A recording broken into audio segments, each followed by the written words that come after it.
Hi, this is Mac McKinnon, and this video is entitled Antidote to the Goat, Part 1.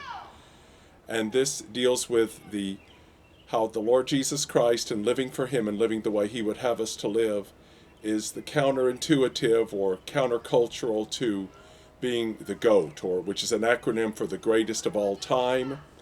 And in recent years, there's been debates in our society about who is the greatest of all time, whether it's in sports, business, academia, politics, and even in the church or in so-called Christian work or ministry or evangelism.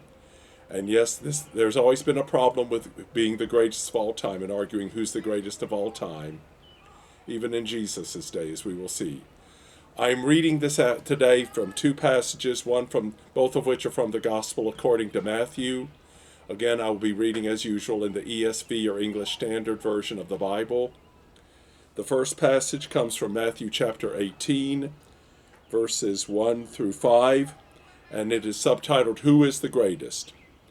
At that time the disciples came to Jesus, saying, Who is greatest in the kingdom of heaven? And calling to him a child, he put him in the midst of them and said, Truly I say to you, unless you turn and become like children, you will never enter the kingdom of heaven.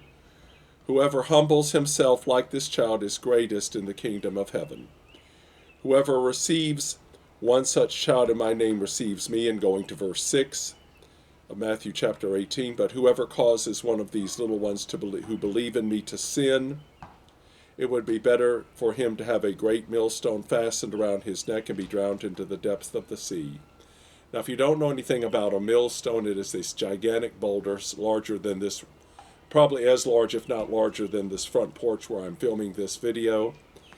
And one person cannot move it. It takes a large number of people to move it. And even then, you may not be able to move it. So it is better that you not cause someone who follows Christ, especially a child, to stumble and him to fall, so you won't have a millstone tied around your neck and you drown into the sea and you lose your life. But this is counterintuitive to our society. Instead of bragging on yourself, saying who's the greatest, we should try to humble ourselves before the Lord and admit that it is not what we do and it's not what I do, it is what Christ does in it. Do I struggle with this? Yes, I do. I think if we were all honest with ourselves, we all struggle to this to some extent. Our second passage in this video comes from the Gospel according to Matthew, chapter 20,